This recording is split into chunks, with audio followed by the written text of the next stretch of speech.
Sa gabi ng Maynila, ang mga ilaw na neon ay nagkikislapan, at ang masiglang atmosfera ay hindi kailanman humuhupa. Sa Tambayan Bar, isang modernong bar na nakatago sa masiglang lugar ng Makati, si Joaquin Ramirez, ang batang presidente ng Maharlika Holdings na kilala sa pagiging playboy, ay nasa sentro ng pansin. Ang tawanan, pag-uusap, at tunog ng mga baso na nagkakatamaan ay umaalingaw sa pagitan ng usok ng sigarilyo. Si Joaquin, na may mapanuksong ngiti at kumpiyansa, ay abala sa isang mapanghamong laro ng beer pong. Sa gitna ng kasiyahan, tumunog ang kanyang telepono. Sa kabilang linya ay si Sofia Reyes, ang seryoso at dedikadong assistant niya. Sa bahagyang lasing na boses ngunit puno pa rin ng awtoridad, sinabi ni Joaquin, "Sofia, pumunta ka agad sa tambayan. Kailangan kita." Bagamat walang ideya kung ano ang nangyayari, agad na sumakay si Sofia papunta sa bar. Pagdating niya, ang unang tanaw ay si Joaquin na nakasimangot, nakaturo sa mga baso ng beer na puno pa sa mesa. "Tingnan mo, reklamo niya na may bahagyang tampo, dahil sa pagka-late mo, natalo ako sa pastahan. Kailangan kong ubusin lahat ng ito." Nag-aalala si Sofia para sa boss niya at nag-alok na siya na lang ang iinom ng beer. Ngunit si Paulo Mendoza, isa sa mga kaibigan ni Joaquin na matagal nang may interes kay Sofia, ay mabilis na sumingit. "Ako na," sabi ni Paulo, nagpapakita ng pagiging gentleman, "hindi dapat ang babae ang magpasa nito." Agad niyang kinuha ang isang baso ng beer, handang inumin ito. Napansin ni Joaquin ang kilos ni Paulo, at biglang nagpakita ng inis. Kinuha niya ang isang bote ng alak, sabay hawak sa kwelyo ni Paulo. "Sa banyo tayo mag-usap," sabi ni Joaquin, sabay hila kay Paulo papunta roon, iniwan si Sofia at ang mga tao sa bar na naguguluhan. Ilang minuto lang ang lumipas, at biglang narinig ang isang malakas na sigaw mula sa banyo. Si Paulo ay biglang nawala ng malay. Bagamat nagulat, nanatiling kalmado si Joaquin. Agad niyang inutusan ng staff na suriin ang security footage sa labas. Samantala, si Sofia, na may likas na talino bilang assistant, ay mabilis na nagpaalis sa mga tao, maingat na ipinaliwanag na si Paulo ay lasing lamang. "Boss Joaquin," bulong ni Sofia, "huwag kang padalos-dalos. May mahalagang shareholders meeting tayo sa susunod na linggo." Bagamat galit pa rin si Joaquin, mahinahon siyang tinapat ni Sofia sa pinto ng banyo at malakas na tumawag. Binuksan ni Joaquin ang pinto, na bahagyang kalmado na. "Assistant Reyes, huwag kang masyadong agresibo," biro niya, sabay baba ng boses, si Paulo ay lasing lang, kaya nakatulog. Upang tulungan si Joaquin na makalabas sa sitwasyon, naisip ni Sofia na magpanggap si Joaquin na lasing. Kumuha siya ng natitirang alak, binuhusan si Joaquin ng kaunti, at sinabi, "Boss, magkunwari kang lasing. Mas ligtas tayong makakaalis." Sa ilalim ng impluwensya ng alak, nilakad ni Joaquin ang bar ng parang lasing, habang sinusuportahan siya ni Sofia. Pagdating sa kanyang marangyang bahay sa Forbes Park, tumakbo si Joaquin papunta sa kanyang kwarto, tila wala sa sarili. Nagpasya si Sofia na manatili sa sala upang siguraduhing magising si Joaquin para sa meeting kinabukasan. Samantala, sa ibang lugar, si Miguel Castro, isang malapit na tauhan ni Joaquin, ay nag-uulat sa telepono kay Don Ricardo, ang tiyuhin ni Joaquin na lihim na kalaban niya sa kumpanya. "Hindi gumana ang plano, Don. Ang Paulo na iyon ang nakainom ng alak na may gamot." Lumalabas na si Don Ricardo ay naglagay ng gamot sa alak upang mapahiya si Joaquin bago ang shareholders meeting. Alisin ang babaeng Sofia na iyon, malamig na utos ni Don Ricardo, at bantayan ng mabuti ang batang Joaquin. Huwag hayaan siyang makawala sa kontrol. Ngunit hindi alam ni Don Ricardo na kontrolado pa rin ni Joaquin ang sitwasyon. Matagal nang may hinala si Joaquin sa mga tao sa paligid niya, kaya't naglagay siya ng mga lihim na kamera. Ang footage na nagpapakita kay Paulo na umiinom ng alak, at ang tapang ni Sofia na tumulong kay Joaquin, ay lalong nagbigay ng interes kay Joaquin. Bumaba siya sa hagdan upang tingnan si Sofia na nakatulog sa sofa. Nang gumalaw si Sofia, agad siyang bumalik sa kwarto, hawak ang lumang ID card ng high school na may pangalang Sofia Reyes, isang alaala na iniingatan niya ng matagal na panahon. Kabanata 2, Hindi inaasahang insidente at lihim na babala kinabukasan, sa tamang oras, kumatok si Sofia sa pintuan ng kwarto ni Joaquin. Walang tugon mula sa loob. Inilapit niya ang tainga sa pinto upang makinig, ngunit biglang bumukas ito, dahilan upang matamba siya sa matipunong dibdib ni Joaquin. Bahagyang inaantok ngunit halatang tuwang-tuwa, sinabi ni Joaquin, mag-ingat ka, Assistant Reyes. Kung may masira, kaya mo bang bayaran ang sasakyan ko? Namula si Sofia, agad na umatras. Pasensya na, boss. Siguro, mas mabuti kung gamitin niyo ang kotse ko papunta sa opisina, para iwas aksidente. Bagamat bahagyang tinawanan ni Joaquin ang simpleng kotse ni Sofia, napilitan siyang sumakay. Pagdating sa Maharlika Holdings, bumaba si Joaquin na tila pagod. Nakita niya ang ilang magagandang empleyado at agad na nagpakita ng interes. Ngunit mabilis siyang hinayla ni Sofia papunta sa elevator, sabay bigay ng senyales sa mga empleyado na huwag lumapit sa kanilang boss. Nakakainit dito. Sira ba ang aircon? Reklamo ni Joaquin pagdating sa opisina. Oh, boss, naayos ko na ang aircon sa private office niyo, sagot ni Sofia. Sa loob ng opisina, lihim na tinitingnan ni Joaquin ang litrato ni Sofia na kuha niya habang natutulog ito. Nang pumasok si Sofia upang mag-submit ng mga dokumento, kunwari siyang abala sa cellphone. Basahin mo na lang ang file para sa akin, utos niya. Habang binabasa ni Sofia ang file, napansin ni Joaquin na tila pagod na ito. Umupo ka. Hindi ba masakit sa paa ang pagtayo? Tanong niya. Nang magsimulang umubo si Sofia, agad niyang kinuha ang mga dokumento, mabilis na pinirmahan ang mga ito. Boss, pwede ba akong umuwi ng maaga ngayon? May personal akong lakad, tanong ni Sofia. Bago umalis, pinaalala niya kay Joaquin, Boss, huwag kalimutang i-adjust ang aircon bago magpahinga. Paglabas, sinabi ni Sofia sa isang kaibigan, mukhang sinadya ni Boss na magpa-aircon sa akin. Pero kailangan kong magmadali para sa blind date ko. Hindi nagtagal, hinanap ni Joaquin si Sofia.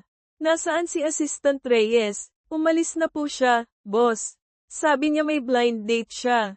Biglang sumimangot si Joaquin. Agad siyang pumunta sa parking lot, at nakita si Sofia na papasok sa kotse. Walang sabi-sabi, sumakay siya sa driver's seat. Ako na ang maghahatid sa iyo, sabi niya, at pagkatapos ng blind date mo, gagamitin ko ang kotse mo pauwi. Sa daan, sinadya ni Joaquin na magkamali ng direksyon.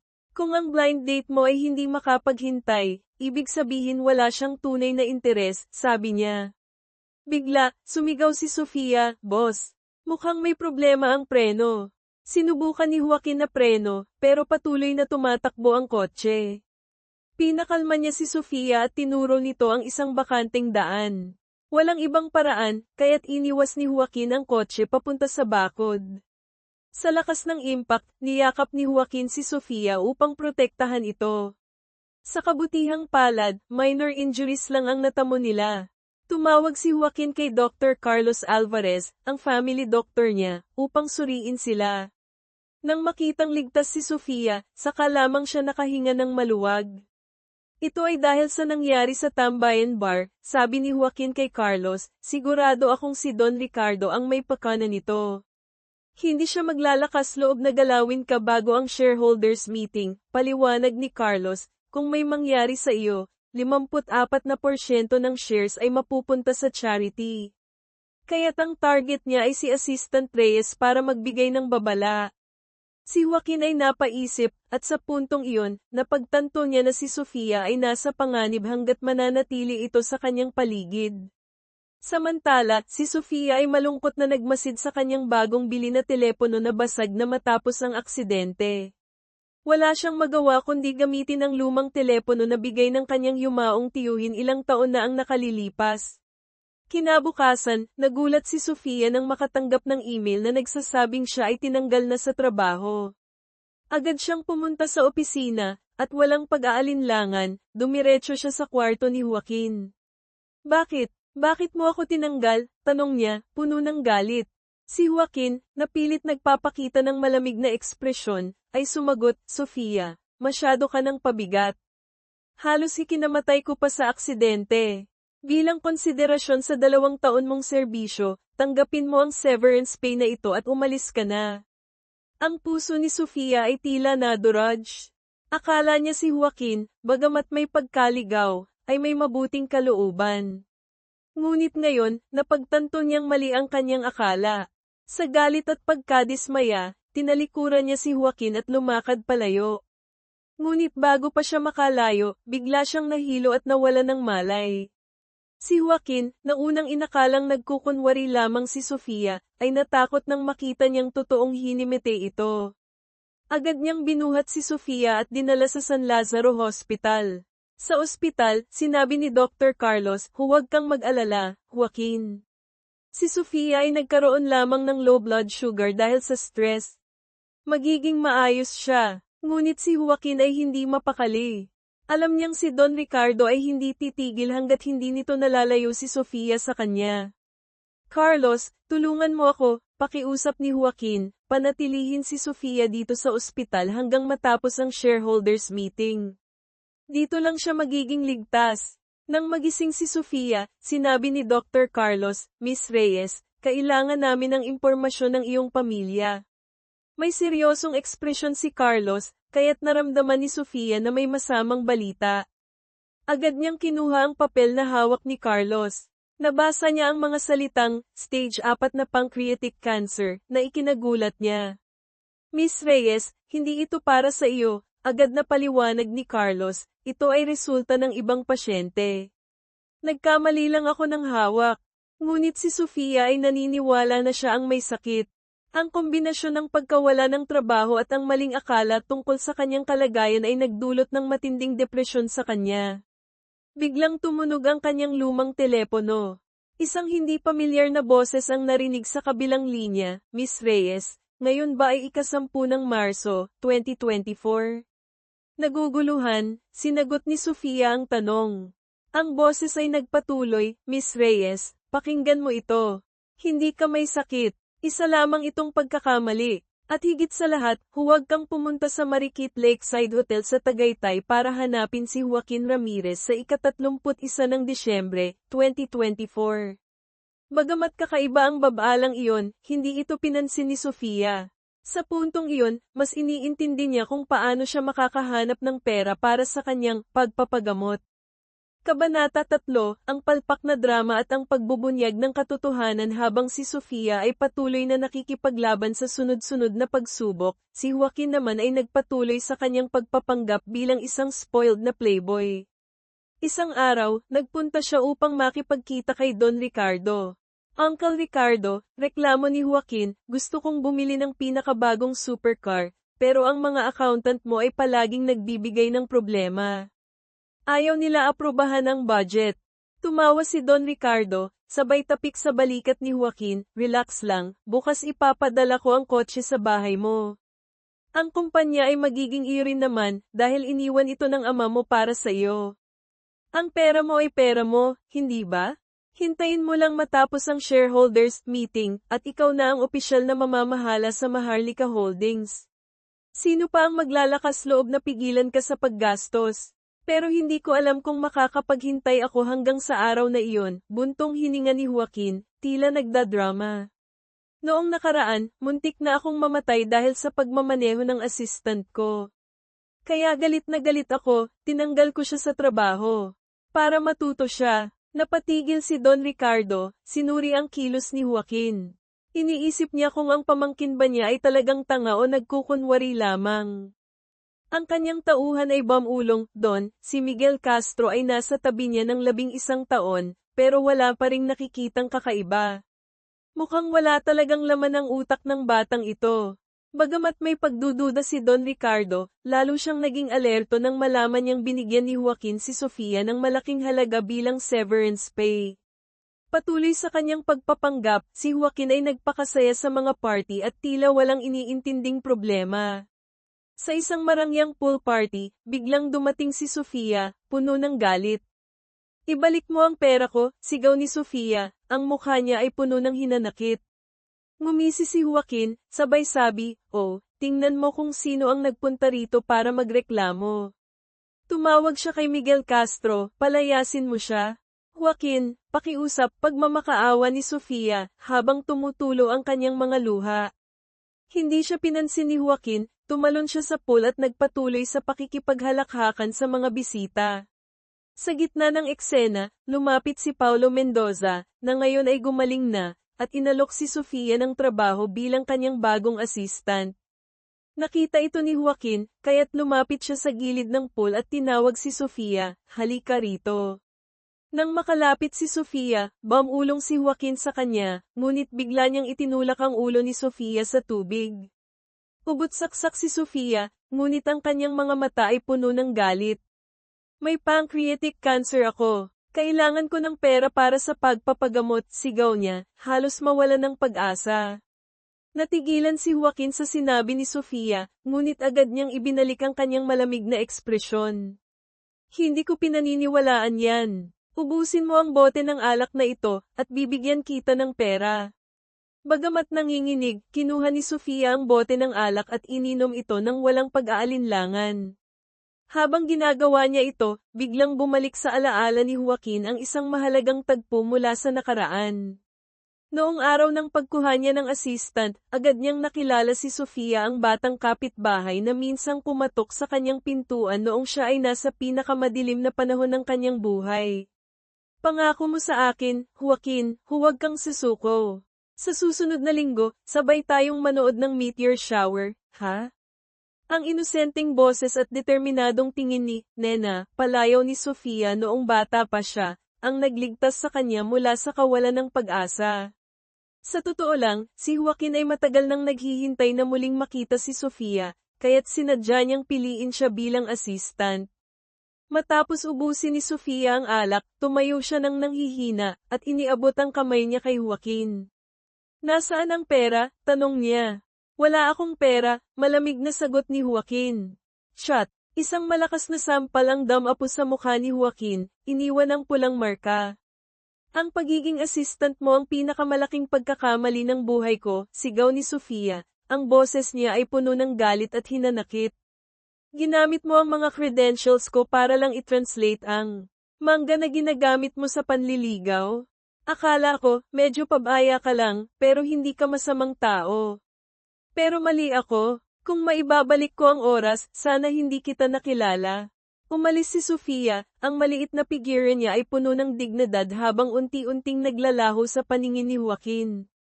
Nanatili siyang nakatayo, tila pinutol ang puso niya sa sakit, ngunit pilit niyang pinanatili ang malamig na mukha.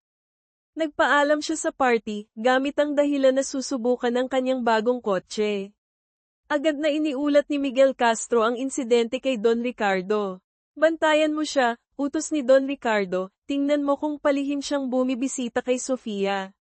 Sa loob ng kanyang bagong supercar, tumawag si Joaquin kay Carlos, maghanda ng ginger tea para kay Sofia. Uminom siya ng sobrang alak. Alam niyang pagkatapos ng insidente, mas lalong magbabantay si Don Ricardo kay Sofia. Alam niyang panahon na upang harapin ang matandang lobo. Napansin ni Joaquin na sinusundan siya ng sasakyan ni Miguel Castro. Bigla niyang hinarang ang kotse nito, hinayla si Miguel palabas, at binigyan ng malakas na suntok. Tumunog ang telepono ni Miguel, si Don Ricardo ang tumatawag. Agad na kinuha ni Joaquin ang telepono. Bakit mo pinapakialaman ang buhay ko at ni Sofia, Uncle Ricardo? Malamig na tanong ni Joaquin. Tumawa si Don Ricardo sa kabilang linya, puno ng kumpiyansa. Pamangkin, pagkatapos ng shareholders meeting, wala nang magagawa ang testamento ng ama mo para protektahan ka. At alam mo ba, ang pagkamatay ng ama mo, hindi iyon isang aksidente. Tumigil saglit si Don Ricardo, sabay dagdag, pumunta ka sa The Acacia Club ngayong gabi. Mag-usap tayo. Pagkatapos, ibinaba ni Don Ricardo ang telepono, at inutusan ng tauhan niyang si Benjo, ihanda ang lahat. Siguraduhin na pipirma si Joaquin sa kontrata ng paglipat ng shares ngayong gabi.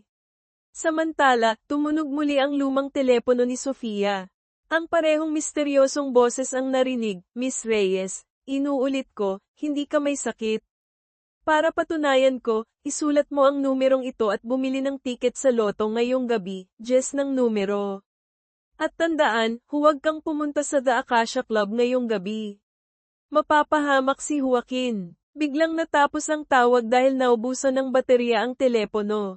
Pagkatapos nito, pumasok si Dr. Carlos sa kwarto ni Sofia. Miss Reyes, oras na para sa pagkuha ng wisdom tooth. Wisdom tooth, tanong ni Sofia, naguguluhan. Bakit hindi mo nagamutin ang cancer ko? Kinuha niya ang dalawang resulta ng pagsusuri, ang isa ay nagsasabing may cancer siya, at ang isa ay normal at hinarap si Carlos. Bakit hindi ka nagsasabi ng totoo? Kung hindi mo ipaliwanag ito, isusumbong kita. Napabuntong hininga si Carlos at nagpakumbaba. Miss Reyes, ang pagpanatili sa iyo sa ospital ay para sa kaligtasan mo. Narito ang mensahe ni Joaquin para sa akin, Carlos, alagaan mo si Sofia. Huwag hayaan siyang mapahamak. Bagamat hindi niya lubos na naiintindihan ang intensyon ni Joaquin, nagdesisyon si Sofia na lumabas ng ospital. Palihim na nag-text si Carlos kay Joaquin upang ipaalam ang sitwasyon. Nagpunta si Sofia sa Aling Nenes Karinderya malapit sa bahay niya, at umorder ng mainit na wonton soup. Sa background, ang TV ay nagpapakita ng lotto draw. Bigla niyang naalala ang numerong sinabi ng misteryosong boses. Agad siyang bumili ng tiket gamit ang eksaktong numero. Samantala, si Joaquin ay nakatanggap ng balita mula sa kanyang especially iya, boss, si Miss Reyes ay lumabas ng ospital at bumili ng lotto ticket. Napakunot ang noo ni Joaquin, nagtataka. Sa The Acacia Club, sinubukan ni Benjo na kumbinsihin si Joaquin, Boss Joaquin, pirmahan mo na ang kontrata ng paglipat ng shares para sa kaligtasan mo. Habang nangyayari ito, si Sofia ay nanginginig habang tinitingnan ang lotto result sa kanyang telepono. Nanalo siya ng jackpot. Sa kagalakan, bigla siyang natigilan sa takot. Ang lahat ng sinabi ng misteryosong boses ay nagkatotoo. Naalala niya ang babala tungkol sa The Acacia Club. Agad siyang sumakay sa motor at nagpunta sa The Acacia Club. Pagdating niya, nakita niya si Joaquin na pinipilit ng mga tauhan ni Don Ricardo na pumirma sa kontrata. Joaquin, sigaw ni Sofia, sabay pagmamaneho ng motor papunta sa gitna ng mga tao, dahilan upang magkaroon ng kaguluhan. Sa gitna ng gulo, si Joaquin ay nagpakita ng tunay na lakas. Hindi na siya nagkunwari. Ginamit niya ang kanyang kakayahan upang labanan ang mga tauhan ni Don Ricardo. Sa huli, si Benjo ang pinagkakatiwalaang tauhan ni Don Ricardo ay biglang tumulong kay Joaquin. Boss, tumakas na kayo, sigaw ni Benjo. Si Benjo pala ay matagal ng tauhan ni Joaquin na naka-infiltrate sa grupo ni Don Ricardo. Hinayla ni Joaquin si Sofia palabas. Nakakita siya ng isang malaking motor na nakaparada. Sakay na, sigaw niya. Hinayla niya si Sofia, pinayakap ito sa kanya, at mabilis silang umalis. Sa likod, si Benjo ang hamarang sa mga tauhan ni Don Ricardo.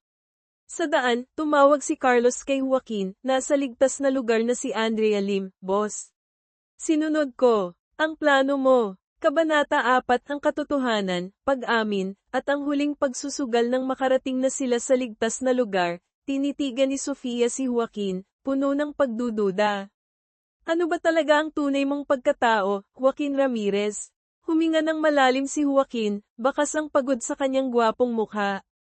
Si Don Ricardo ay palaging nakamasid sa akin, parang gutom na tigre. Bago ko opisyal na makuha ang mga shares mula sa testamento ng aking ama, napilitan akong magpanggap bilang isang spoiled na playboy upang mapaluwag ang kanyang pagbabantay. Tumingin siya ng diretso sa mga mata ni Sofia, puno ng pagsisisi ang kanyang tono. Hindi ko inaasahan na ikaw ang magiging target niya. Ang pagkatanggal mo sa trabaho, ginawa ko iyon para sa iyong kaligtasan, upang hindi ka madamay. At paano naman ang aksidente sa kotse? Tanong ni Sofia, puno ng galit.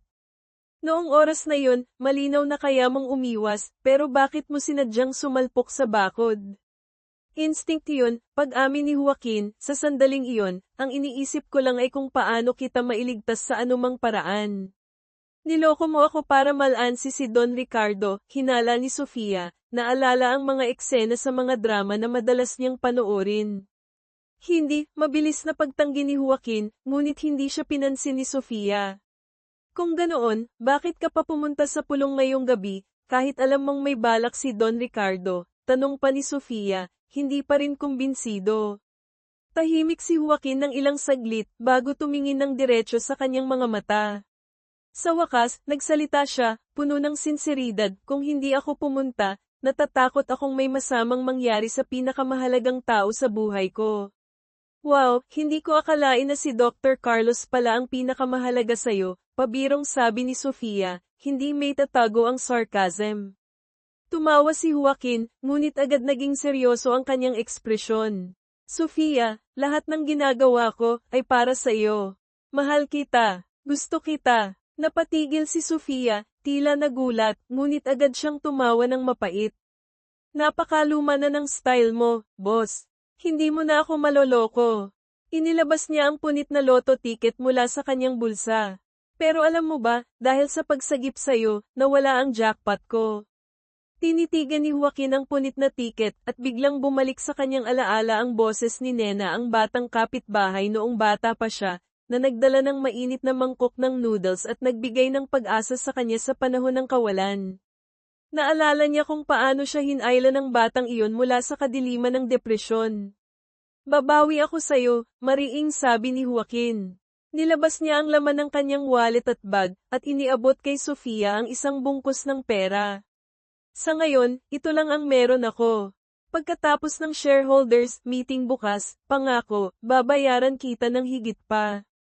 Pero bago ang lahat, Sofia, kailangan mo akong tulungan sa isang mahalagang bagay. Kinabukasan, sa shareholders meeting ng Maharlika Holdings, ang tensyon ay ramdam sa buong silid. Dumating si Sofia Reyes, hindi na ang simpleng assistant, kundi isang babaeng puno ng kumpiyansa at eleganteng kasama ni Joaquin Ramirez. Kasama rin si Andrea Lim, ang eksperto sa teknolohiya na pinagkakatiwalaan ni Joaquin. Nagpakita ng kumpiyansa si Don Ricardo, at inihayag na si Joaquin ay kusang loob na pumirma sa kasunduan ng paglipat ng lahat ng shares sa kanya. Nagpalabas pa siya ng video bilang ebidensya. Ngunit sa halip na patunayan ang kanyang sinasabi, ang video ay nagpakita ng eksena kung saan si Don Ricardo ay nakikipagsabuatan sa may-ari ng Tambayan Bar upang lasunin si Joaquin sa pamamagitan ng alak. Biglang tumayo si Joaquin at nagsalita sa harap ng mga shareholders. Mga mahal na kasamahan, aniya, ang video na ito, kasama si Benjo dito, at marami pang ebidensyang aking nakalap, ay sapat upang patunayan ang mga ilegal na gawain ni Don Ricardo, kabilang ang pang-aabuso sa pondo ng kumpanya at pag-angkin ng mga ari-arian nito. Dagdag pa niya, si Benjo, pati na rin ang ilang shareholders dito, ay sumusunod lamang sa huling habilin ng aking ama ang tulungan akong linisin ang pamunuan ng kumpanya. Sa gitna ng pagkabigla ng lahat, idineklara ni Joaquin, opisyal kong itinalaga si Andrea Lim bilang Director ng Research at Development, at si Sofia Reyes bilang Director ng Public Relations ng Maharlika Holdings. Sa sobrang galit, nawala ng kontrol si Don Ricardo at itinuro si Joaquin. Ikaw, kailan mo nalaman ang lahat ng ito? Mula pa noong matagal na, sagot ni Joaquin, ang tono niya ay malamig at matalas. Matagal ko nang natuklasan na ang huling tawag ng aking ama bago siya namatay ay para sa iyo, Don Ricardo. Hayop ka, darating ang araw na mawawala ang lahat sa iyo, sigaw ni Don Ricardo bago siya dinala ng mga security guards palabas ng silid. Bagamat nalampasan ni Joaquin ang pagsubok at nailigtas ang kumpanya, nararamdaman pa rin niya ang hindi maipaliwanag na kaba. Alam niyang may itinatago pang lihim si Don Ricardo. Lumapit si Carlos at tinapak ang balikat ni Joaquin. Alam mo, tinanggal mo siya sa trabaho, tapos sinira mo pa ang jackpot ticket niya. Dapat lang na mag-isip ka ng paraan para bumawi. Napangiti ang doktor at nagbiro, subukan mong painumin si Sofia ng alak, tapos ikwento mo ang buhay mo sa ilalim ng pangil ni Don Ricardo. Malay mo, maawa siya sa'yo. Ngunit umiling si Joaquin. Alam niyang kailangang maging totoo siya kay Sofia. Kailangan niyang ipaalala sa kanya kung sino siya, kung ano ang koneksyon nila noon. Biglang tumawag si Benjo. Boss, may sasakyang hindi kilala na hamarang sa mga pulis at iniligtas si Don Ricardo. Napakunot ang noo ni Joaquin. Mukhang ang puwersa na sumusuporta kay Don Ricardo ay mas malakas kaysa sa inaakala niya. Kabanata 5, mga nakalimutang alaala at bagong hinaharap. Dumating si Sofia sa opisina ni Joaquin, inilapag ang kanyang resignation letter sa mesa.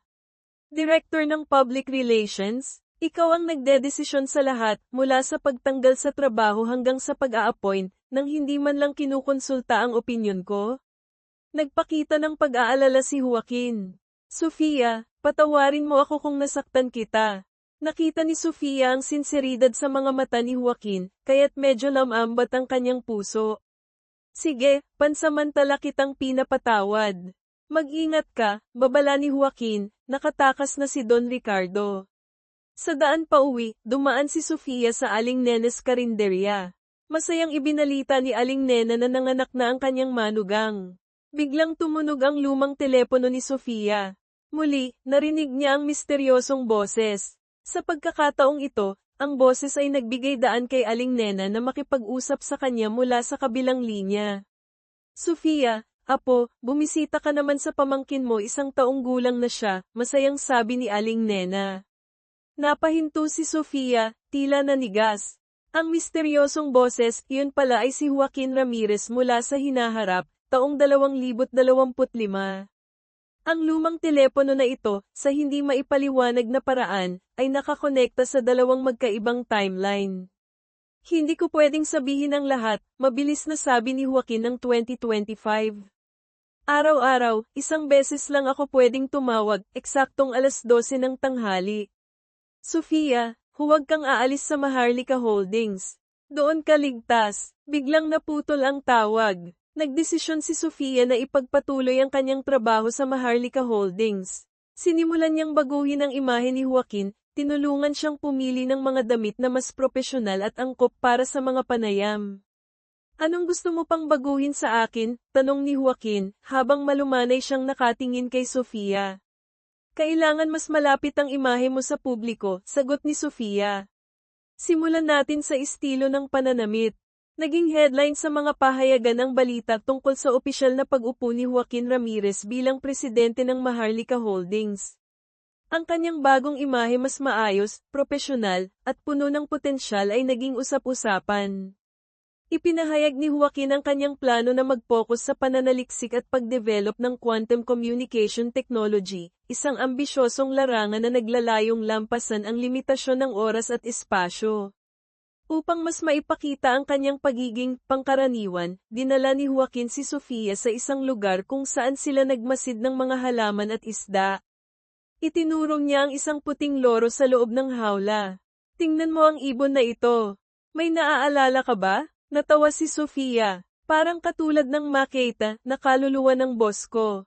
Pinilit niyang mag-pose si Joaquin sa tabi ng hawla upang kuhanan ng litrato bilang bahagi ng PR materials. Pagkatapos, nagpaalam si Sofia na mauuna nang umalis. Habang palihim na sinusundan ni Joaquin si Sofia, tinawagan niya si Carlos. Bakit kaya hindi niya naalala ang puting loro noong bata pa siya? Pare-pareho lang naman ang itsura ng mga puting loro sa mundo, sagot ni Carlos, na tila walang pakialam. Nakita ni Joaquin si Sofia na nakaupo sa isang kafe kasama si Ethan David, ang lalaki mula sa Blind Date dati, na isa ring empleyado ng Maharlika Holdings. Narinig niya ng bahagya si Ethan na sinasabi na may iniibig siyang ibang babae ngunit hindi siya tanggap ng pamilya nito, kaya't nais niyang makiusap kay Sofia na tumulong sa pagpapanggap. Biglang nag-init ang dugo ni Joaquin. Tingnan mo, talagang karibal, bulong niya kay Carlos sa telepono. Kung ganoon, sabihin mo na ang nararamdaman mo. Huwag kang magtago, parang asawang nahuli ang asawa sa akto, sagot ni Carlos, tila nang aasar. Naglakad si Joaquin papunta sa mesa ni Sofia, ngunit biglang nagring ang kanyang telepono. Tumanggap siya ng mensahe mula kay Sofia, Boss, pakisuot ang salamin mo. Huwag kang maging problema para sa Public Relations Department. Sa parehong sandali, iniulat ni Carlos na natukoy na ang taong nasa likod ng mga paninirang puri kay Joaquin sa social media. Nagdesisyon si Joaquin na gamitin ang pagkakataong ito upang baguhin ang pananaw ni Sofia tungkol sa kanya. Tinitigan niya ang nameplate sa mesa ni Sofia na nagsasabing, Sofia Reyes PR Director, at biglang napangiti. Naalala niya ang araw noong bata pa sila, nang si Nena, ang batang Sofia, ay lumapit sa kanya upang humingi ng tulong dahil inaapi siya ng ibang bata. Ipinakilala ni Sofia ang sarili bilang kapitbahay sa ibaba ng building, at tinawag siyang, Kuya Joaquin, Ate Joaquin. Sa timeline ng 2025, si Joaquin ang hinaharap ay biglang nakaramdam ng mga bagong alaala na nabubuo sa kanyang isipan, mga alaala ng Joaquin ng 2024. Napangiti siya, dahil sa wakas, mukhang nagbabago na ang kasaysayan. Samantala, sa 2024, muling nabuhay ang lumang issue tungkol sa pagiging party boy ni Joaquin sa Tambayan Bar. Siguradong may taong sinasadya ang lahat ng ito, mariing sabi ni Sofia. Hiniling niya kay Joaquin na makipagkita sa dalawang babaeng nabanggit sa tsismis upang linawin ang sitwasyon. Bago pa man dumating si Sofia sa meeting place, inutusan na ni Joaquin ang dalawang babae, Sisi at Coco, na ipaliwanag na walang anumang malisyosong koneksyon sa pagitan nila. Ngunit biglang dumating si Cassandra Lopez, ang childhood friend at dating karibal ni Joaquin na kara-rating lang mula sa ibang bansa. Galit na itinapon ni Cassandra ang bungkus ng pera sa mga babae. Umalis kayo sa harapan ko. Cassandra, huwag mo nang sayangin ang oras mo sa akin, malamig na sabi ni Joaquin. Mula pa noong bata tayo, gusto na kita, Joaquin, mariing sabi ni Cassandra. May mahal na akong iba, sagot ni Joaquin ng diretso. Biglang dumating si Sofia, at malambing na kinawit ang braso ni Joaquin. Mahal, bakit mo hinarap ang dalawang babaeng ito nang hindi sinasabi sa akin? Tumawa ng mapait si Cassandra. Kung magpapanggap, gawin ninyong maayos, Joaquin. Sinabi ko sa boyfriend ko na makipagkita sa kanila upang tuluyang tapusin ang anumang koneksyon, sagot ni Sofia ng may kumpiyansa. Hindi pa rin ako kumbinsido, sagot ni Cassandra, na may ngiti ng pang-aasar. Bakit mo hinahayaan ang girlfriend mo na magsuot ng sapatos na mukhang fake? Hindi natinag si Sofia. Alam mo ba, ang pagbibigay ng sapatos ay may ibig sabihin tiyak na paghihiwalay. Kaya hindi ko hinahayaan ang boyfriend ko na bumili ng sapatos para sa akin. Ngumiti si Joaquin habang tinitingnan si Sofia, at ipinakilala siya, ito si Sofia Reyes, ang assistant ko. Hindi pa namin ipinapahayag ang relasyon namin sa kumpanya dahil ayaw naming maapektuhan ng mga tsismis. Inimbitahan ni Cassandra si Joaquin sa isang party sa katapusan ng linggo, at agad siyang pumayag isang pagkakataon upang makalapit sa investment fund ng ama ni Cassandra. Pagkatapos, inamin ni Sofia kay Joaquin, sa totoo lang, kumuha ako ng aktres na magpapanggap bilang fiancé mo para harapin si Cassandra. Pero biglang nagkaroon ng conflict ang schedule niya, kaya ako na ang pumalit. Habang iniimbestigahan ang background ni Cassandra, isang talentadong violinist at anak ng isang mayamang investor, iminungkahi ni Sofia, bakit hindi mo subukang makipag-date sa kanya, boss? Magandang ideya yun para maayos ang reputasyon mo. Tinitigan ni Joaquin si Sofia, puno ng kahulugan ang kanyang tingin. Ikaw na ang nag-claim na girlfriend mo ako, kaya kailangan mong panindigan ito. Bukod pa rito, pupunta ako sa party na iyon para makuha ang investment fund ng kanyang ama. Dinala ni Joaquin ang fake girlfriend niya upang maghanap ng damit para sa party. Nang lumabas si Sofia mula sa fitting room suot ang isang eleganteng gown, napahinto si Joaquin, tuluyang nagulat sa kanyang kagandahan. Nilapitan niya si Sofia, kunwari tinatanggal ang tag ng gown, ngunit ang kanyang kamay ay bahagyang umikot sa baywang ni Sofia, nagdulot ng isang sandaling puno ng tensyon. Naalala ni Joaquin ang kahulugan ng tiyakan sa pagbibigay ng sapatos, kaya't nagdahilan siya na ang gown ay masyadong mahal upang bilhin. Ngunit nagmatigas si Sofia, ayaw niyang magpalit ng ibang gown. Tinitigan siya ni Joaquin, at biglang nagkaroon ng isang matapang na ideya. Kabanata 6, ang laro ng pusa't daga at bulong ng nakaraan. Sinubukan ni Sofia na tumayo mula sa upuan, ngunit bahagyang nawalan siya ng balanse dahil sa kanyang sapatos na mataas ang takong. Agad siyang ainal-alayan ni Joaquin. Ako na, sabi niya, sabay yuko upang maingat na tanggalin ang sapatos ni Sofia. Pinalitan niya ito ng flat shoes na inihanda niya. Sino ang mag-aakala na ang bad boy na presidente ay may ganitong malasakit, iniisip ang pagod ni Sofia sa pagsusuot ng high heels. Sa marangyang party ni Cassandra Lopez, ramdam ang tensyon nang dumating sina Joaquin at Sofia. Ipinukol ni Cassandra ang isang malamig na tingin sa kanila, ngunit hindi may tatago ang bahagyang inis sa kanyang mga mata. Isang maliit na regalo para sa iyong pagbabalik, sabi ni Joaquin habang iniaabot ang isang bote ng mamahaling alak. Si Sofia mismo ang pumili nito. Ngumiti si Cassandra ng formal. Kung ganoon, Sofia, samahan mo ako sa pagputol ng cake? Pasensya na, hindi pwede, magalang na pagtanggi ni Joaquin. Allergic ang girlfriend ko sa mga dekorasyong bellflower sa cake. Nagsimula, ang bulungan ng mga bisita sa paligid, si Reyes talaga, napaka-strategic. Pati boss niya, nakuha niya. Narinig ni Joaquin ang mga usapan at tumalikod, nagsalita ng malakas upang marinig ng lahat, sa halip na magtanong kung bakit ang isang babaeng mabuti tulad ni Sofia ay nakipag-date sa isang tulad ko. Tanungin ninyo ang sarili ninyo kung kailan kayo huling kumita ng ₱1 ng patas, sa halip na umasa sa pamilya ninyo. Ang tingin niya ay matalim habang iniikot ang paningin sa mga tao. Nagpapanggap kayong moralista, pinapuna ang girlfriend ko na mahal ang pera. Bawat peso na kinikita ni Sofia ay bunga ng kanyang pagsisikap.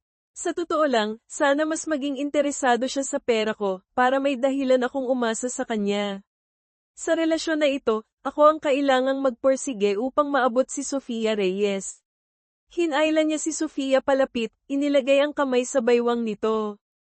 Opisyal kong ipinapahayag, si Sofia Reyes ang girlfriend ni Joaquin Ramirez. Pagkatapos ng pahayag, hinailan ni Joaquin si Sofia palabas ng party, iniwan ang mga bisita na tulala. Pagdating sa sasakyan, tumingin si Joaquin kay Sofia, puno ng sinseridad ang boses. Sofia, patawarin mo ako sa mga nangyari dati. Umiling si Sofia, ngumiti ng magaan. Wala na iyon. Tapos na tayo doon. Biglang lumapit si Don Rafael Lopez, ama ni Cassandra. Joaquin, narinig ko na mayroon kang bagong girlfriend. Magandang gabi, Don Lopez, magalang na bati ni Joaquin. Lumapit din si Cassandra, pilit na nakikipag-usap kay Sofia. Sa hindi inaasahang pagkakataon, isang tagahanga ni Cassandra ang lumapit kay Sofia at humiling na kuhanan siya ng litrato. Ngunit ang tagahanga ay mayabang at bastos, pinilit si Sofia na lumuhad upang makuha ang perfect angle. Hindi pa man nakakagalaw si Sofia, nagsalita na si Cassandra, puno ng awtoridad, sino ka para utusan ang tao ko ng ganyan? Pinaalis niya ang tagahanga, pagkatapos ay tumingin kay Sofia. May halong komplikadong emosyon. Inaamin kong gusto ko si Joaquin. Pero ayoko ng mababang paraan. Gusto ko siyang makuha ng patas. Nang sila na lang ang magkasama, tumunog ang lumang telepono ni Sofia. Muli, narinig niya ang pamilyar na boses mula sa hinaharap. Sofia, nasaan ka? Malapit ako sa Marikit Lakeside Hotel, sagot ni Sofia. Umalis ka dyan kaagad, sigaw ni Joaquin ng 2025, puno ng takot sa boses. At tandaan, huwag mong ipaalam ang tungkol sa teleponong ito kahit kanino.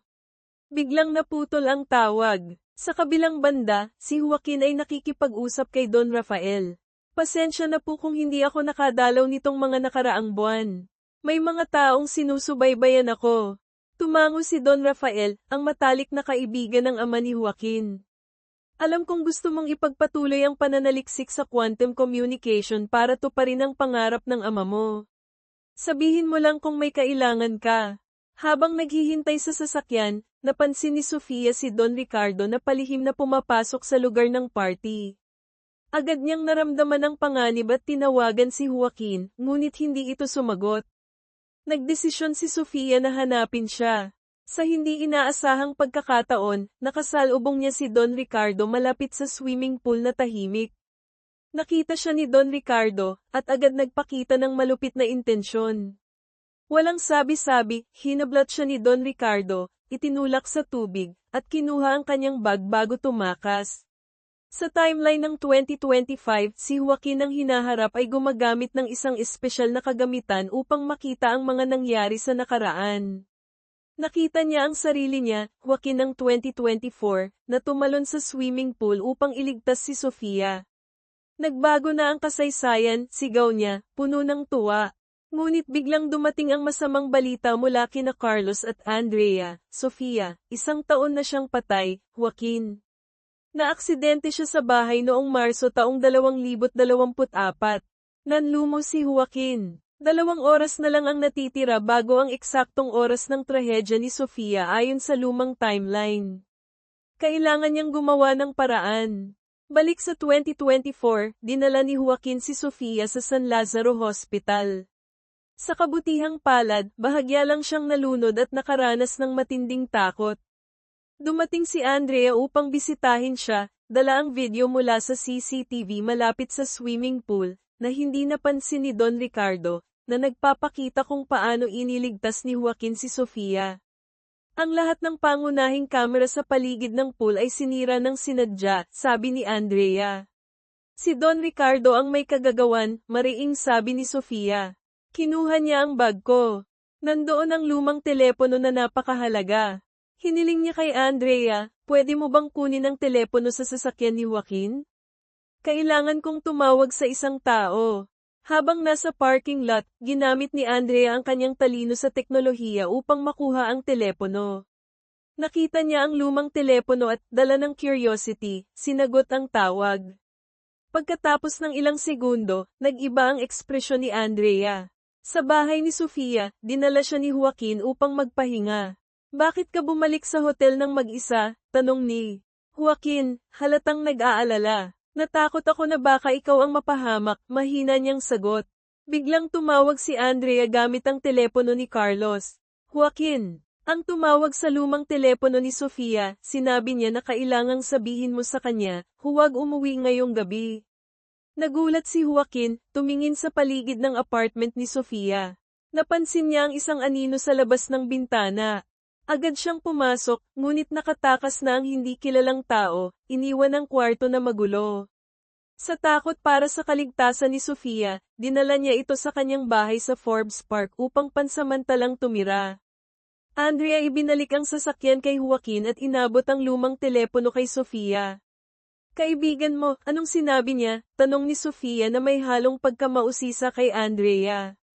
Bahagyang nag-alinlangan si Andrea. Naalala ang banta ng lalaking tumawag sa telepono, kapag hindi mo naiparating kay Sofia Reyes na huwag siyang umuwi ngayong gabi, buong mundo ang makakaalam na hanggang ngayon, ako, si Joaquin Ramirez, ay hindi pa nakakaranas ng mga bagay-bagay.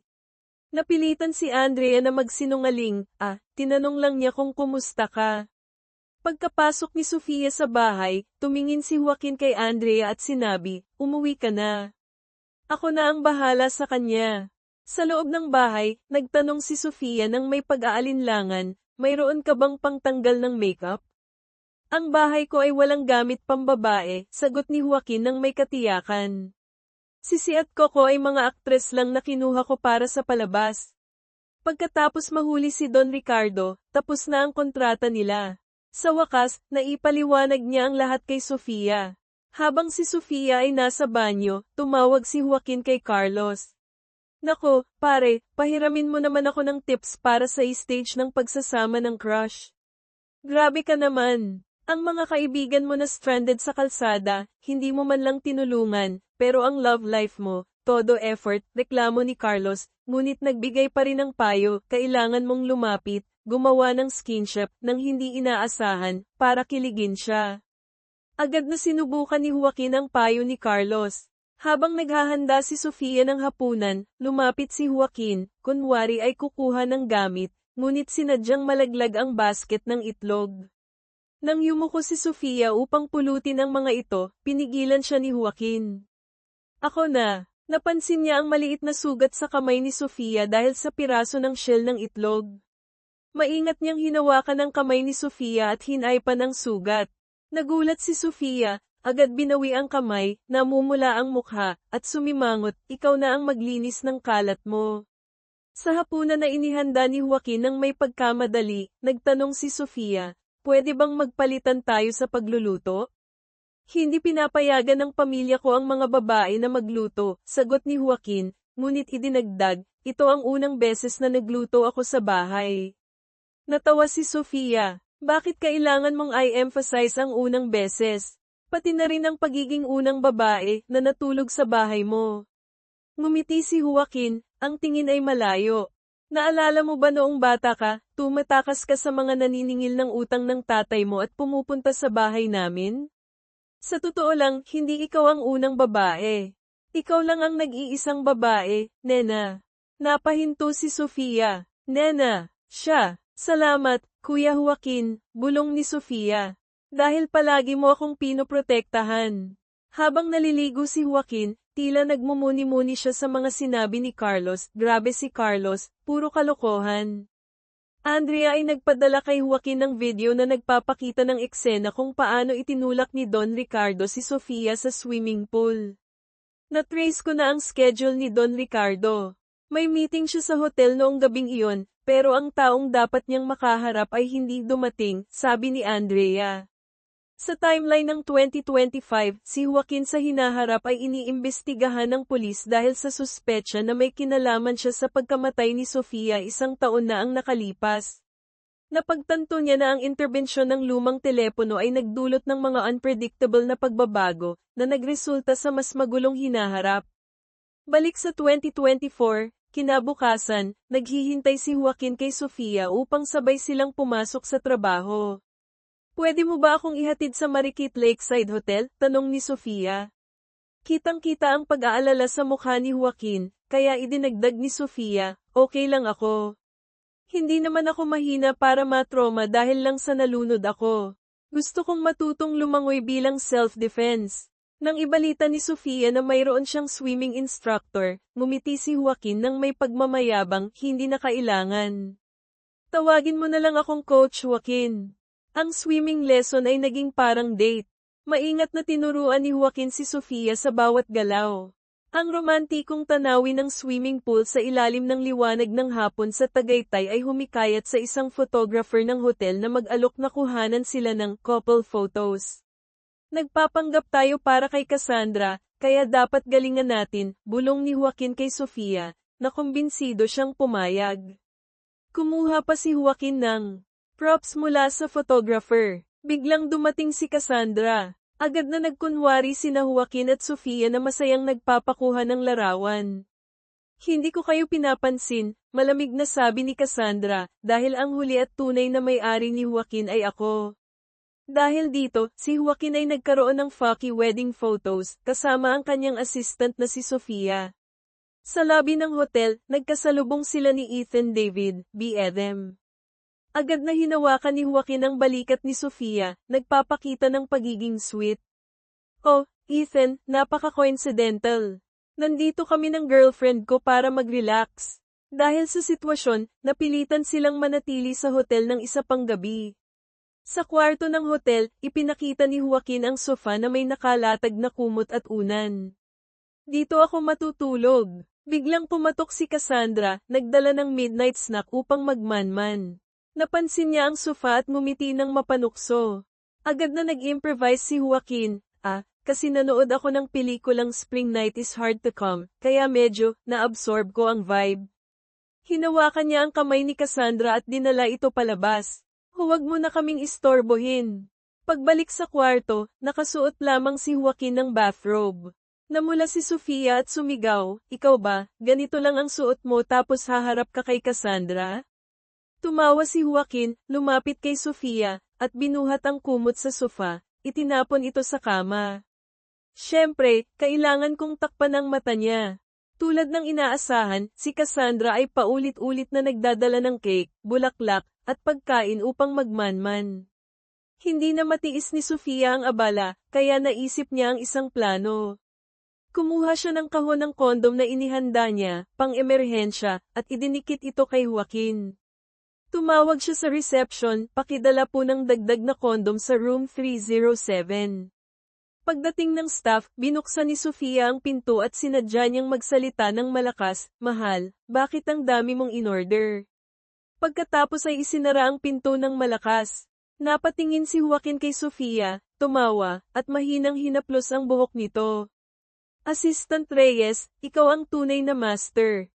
Kabanata 7, ang peke at ang pangako sa gabi ng mga alitaptap pagdating sa opisina, sinabi ni Sofia kay Joaquin, hintayin mo akong mauna sa itaas, para maiwasan ang tsismis ng mga kasamahan. Sa isang mahalagang pulong, inanunsyo ni Joaquin na matagumpay niyang napagkasundoan ang investment fund ni Don Rafael Lopez. Sa wakas, opisyal nang sisimulan ng proyekto sa quantum communication.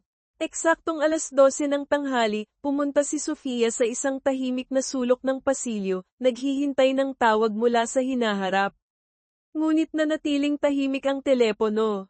Sa halip, nakatanggap siya ng mensahe mula kay Ethan David, Sofia. Magkita tayo mamaya sa Aling Nena, okay?